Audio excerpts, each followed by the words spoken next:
Chapter 1: The Crash. The escape pod shuddered as it tore through the atmosphere of the uncharted world, its heat shields glowing red before blackening under the strain. Inside, Commander Veyra of the Kessari Dominion clutched the restraints of her seat, her four-fingered hands trembling. The pod's alarm screamed.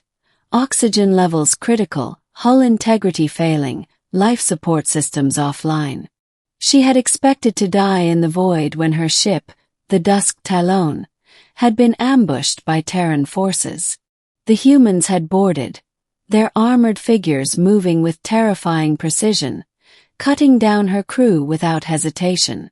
The Kessari Dominion had been at war with the Terran Accord for decades, and Veyra had seen enough battles to know that humans showed no mercy to her kind.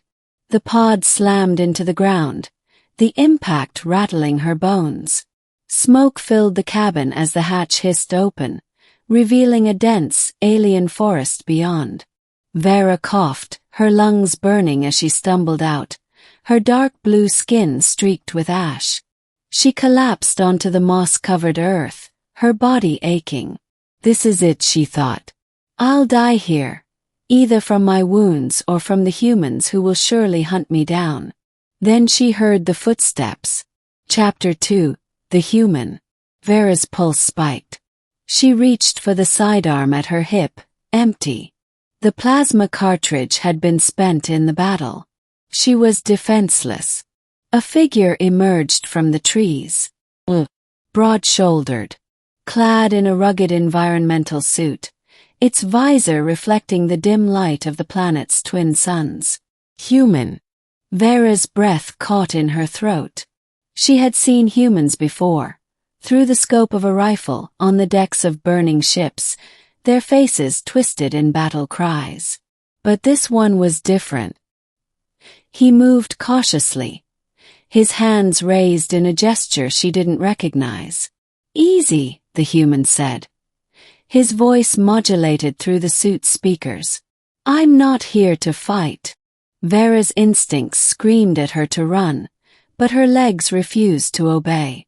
She braced herself for the shot, for the blade, for the crushing grip of human hands around her throat. Instead, the human knelt beside her and opened a medical kit. Chapter 3: The Choice. "You're bleeding," he said, pulling out a bioscanner. Veyra flinched as the device hummed over her side, where shrapnel had torn through her uniform. The scanner beeped, and the human frowned. "You've got internal damage. If I don't treat it now, you won't last the night." She stared at him, her golden eyes wide. "Why?" The human paused. "Why what? Why help me?" Her voice was raw. "You're Terran. Sorry. We're enemies." The human exhaled, his visor retracting to reveal a face, weathered, scarred, but not cruel. "Out here, we're just survivors." For the first time in her life, Veyra didn't see a monster when she looked at a human. She saw a man. Chapter 4: The Shelter. His name was Elias Carter. A former Marine, now a scavenger, stranded on this world after his own ship had gone down months ago. He led her to his shelter, a makeshift cabin built into the side of a cliff, hidden beneath the canopy. Veyra expected a prison. Instead, she found a home. Elias treated her wounds, gave her food, and, most shocking of all, spoke to her like she was a person, not a target. "You're not what I expected," she admitted one night, watching the firelight flicker across his face. Elias smirked. "Yeah, well, neither are you." Chapter 5: The Truth. Days turned into weeks. Veyra learned that Elias had lost his entire unit in a Kessari ambush. He had every reason to hate her. And yet, "War's a funny thing," he said one evening, staring at the stars.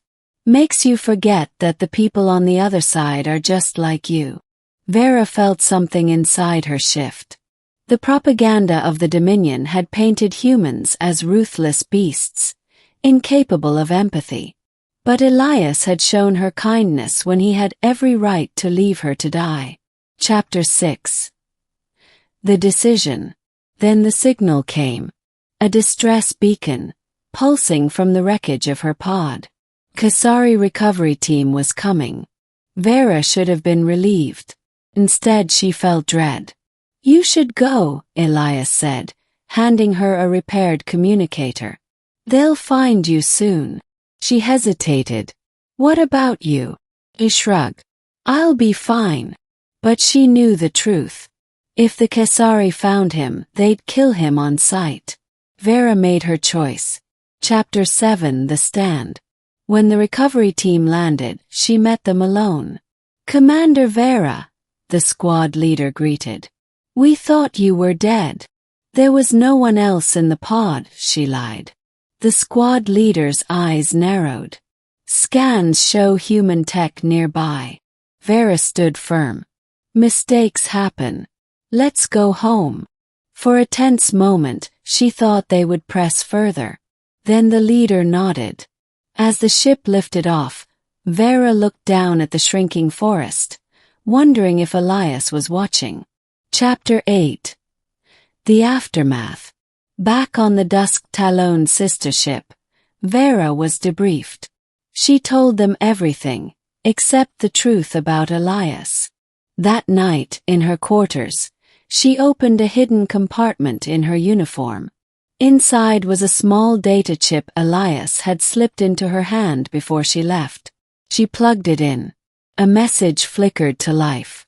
"If you ever want to end this war, find me." And for the first time, Veyra dared to hope. Epilogue. Months later, a lone Kessari shuttle slipped into neutral space. At the rendezvous point, Elias waited. When Veyra stepped out, he smiled. "Took you long enough." She returned it. "Let's get to work." For the first time in decades, a human and a Kessari stood side by side, not as enemies but as allies. And somewhere, in the vast darkness of the galaxy, the first spark of peace flickered to life.